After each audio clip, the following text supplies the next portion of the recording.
What's up, guys? Sorry I haven't uploaded a video lately. Either it's A, the video file is too long and the upload time is like 6 hours or something, or number 2, the video is way too long, meaning past 15 minutes, and YouTube doesn't allow 15 minutes or more per upload or something like that for non-partner users. So I'm just gonna go through this as fast as I can because there's a lot to cover. Alright, so one thing I forgot to cover last time was recruit cards. During the first week, during like the first day, you're gonna get a recruit card, and I believe it has like $150 or $200 in it, which is coming from your first check. And what this pretty much does is cover you for the entire 8 weeks you're in Great Lakes, or boot camp as you say. And it's only for the next, and you're not gonna buy like lunch or breakfast or anything like that. You're just gonna buy all the things you need, like loofah, shampoo, training notebooks, shaving cream, tweezers, the works. What else? Like blousing straps, your ribbons, your silencers or your dog tags. Just the basic stuff you need. But yeah, you pretty much have that for the next 8 weeks. You can still use it after school. I still use mine because I had like $30 or something like that. So you're gonna find out that you're gonna spend most of it during the last day or during Liberty weekend, depending on when you graduate though. Moving on, P-Days. Usually get P-Days within the first few days you'll go to boot camp, but for us we had P-Days for our second week because the females came in late. And so during P-Days they check your ear for ear infections and make sure you can actually hear the beeping noise. You put your headphones and you have to like press a button if you hear them.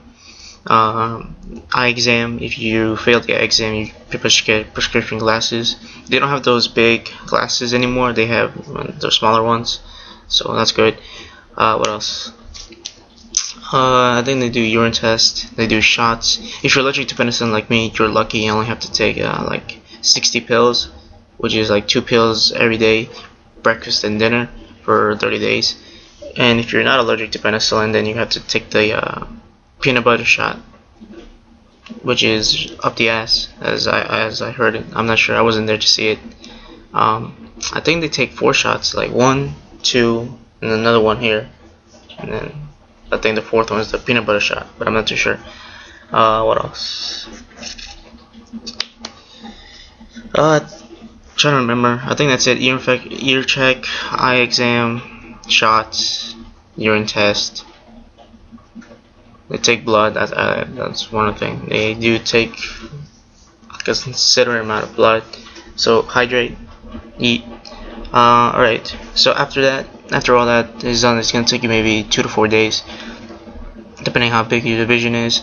And after that, they're gonna mark you FFD, which is fit for full duty.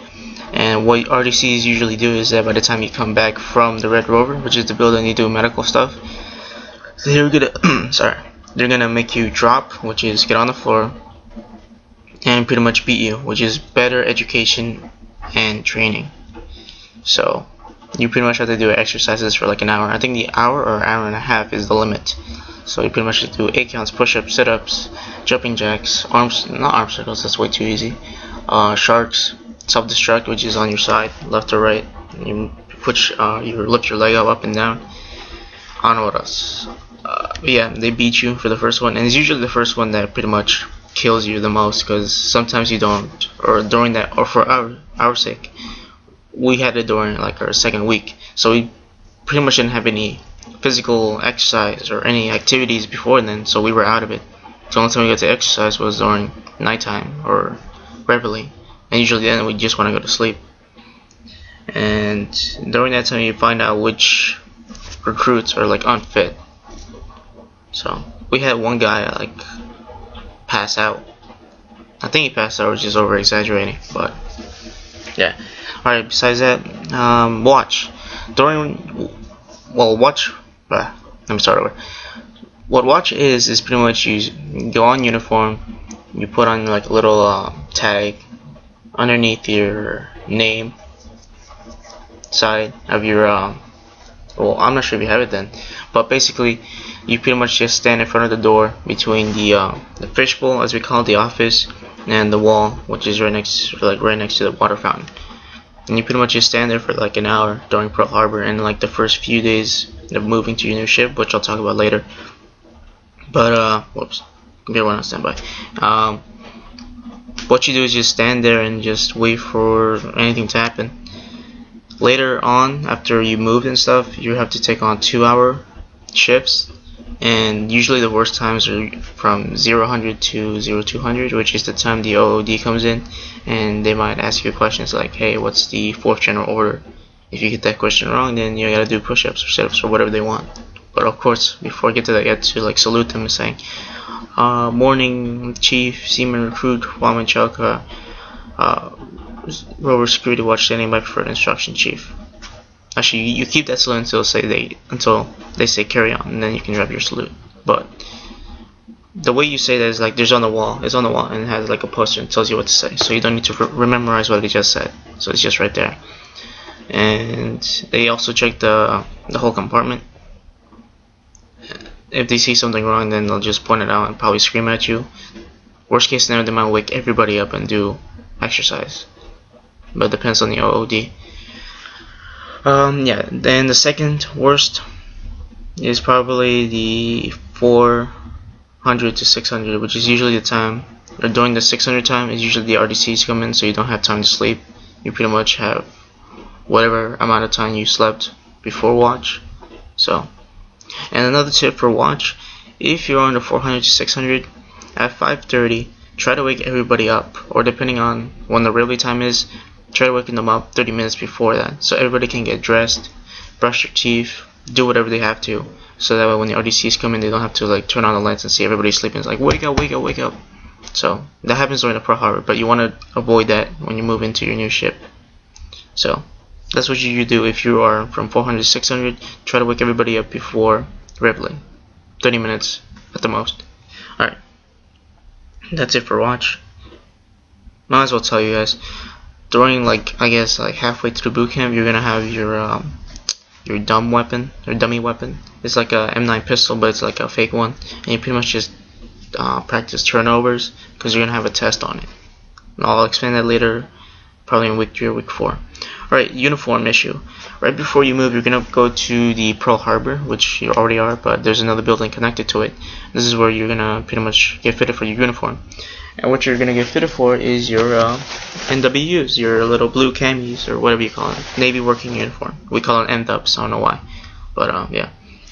You get fitted just to make sure it's the right size, and usually it won't come back until like the 3rd or 4th week, maybe the 3rd week at the least, and then probably by then you'll be ready to do the proper watch, the 2 hours. But back into the uniform issue, I believe you get your belt, your boots. You get to wear your boots after that, your blue shirts, and what else? I don't know. I think it's just your camis.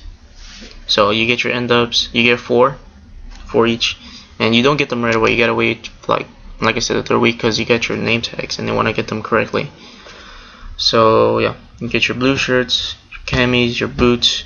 I think you get your socks, your boot socks, or whatever you call them, your thick socks. So after that, you can only wear your blue shirts and your boots. You get to wear them for like at least the 3 last days before you move. So during Pearl Harbor, during your first days, you're gonna notice that some people have blue shirts and boots, while you have like your yellow PT shirt, your sweats. But yeah, I think that's it. When you get your boots, you're gonna feel like all high in pride, or whatever you say it. And then by the time you move, you're gonna see that everybody else has their NWs or coveralls if they're really that into in the final weeks, and you're gonna think, wow, this feels like Pearl Harbor, where you only had your yellow shirt and you saw everybody else with their blue shirts and boots. But yeah, alright, I'm at 9 minutes right now, so I gotta be quick. Alright, moving. When you're gonna move, you pretty much have your backpack in front of you and your seat bag behind you. And it has all your stuff, and you're gonna move to wherever ship you're in. And by ship, I mean building. So for me, mine was the Triton building, which is ship 12, which is on the other side of the base, which is pretty much a far walk or a far march. And yeah, that's gonna be your new home. It's gonna look exactly like the Pearl Harbor, as in like how the compartment looks, how all the racks are set up. The only thing better is the food, because the Pearl Harbor has for some reason doesn't have that much have a better quality food compared to the other ships. So besides moving, you gotta have the place clean, because Pearl Harbor, they don't really care. But here in your new ship, you gotta take care of your compartment, bathroom, and everything. What else? Swim test. After you moved in, you're gonna have a swim test. Not after you move in, but during the days, you're gonna be briefed the day before the swim test of what to do, like backstroke, front stroke, I think that's what you call it, and education, and no, the side stroke. And you can only do those 3 types of strokes while you're in a swim. So the swim test is basically 3 separate tests into one. The first one is pretty much dive off a 12-foot, no, it's a 10-foot diving board. I hope I'm saying that right. It's 10 feet tall, and you just pretty much dive off, and the pool is 12 feet deep. I wonder if I said that right. But yeah, you swim back up, and then you pretty much swim across the other side of the swimming pool. You're not timed at all. I don't know why in the PRT requirements it says you gotta have a certain amount of time to pass, but no, you can just take your time. There will be instructors around the swimming pool just in case you were having difficulty and you might, suddenly drown or panic. So, for some reason, in my case, when I dove in, I think that's what you say. For some reason, I lost every single knowledge I knew about swimming. So I pretty much ended up using the backstroke. I think they call it the educational stroke. The second test, which is the one I failed at, was the prone float, and you gotta pretty much act as if you were dead, prone float, for like 5 minutes. You can always put your head up, but you have to keep it up for like 5 seconds before you put it back down, because you don't want to be like putting your head up the whole time, because they might disqualify you. And the final test is the coveralls, which you pretty much dive in the 12-foot deep pool. You open up your coveralls, and you're like, all this is underwater, and your rhino comes out of the water and then just like splashes in, I guess, air or something. After like 3, I'm trying to like, just like that. After like 3 strikes, you pretty much just like hold it together and go back up, and you should be floating. After that, you're done.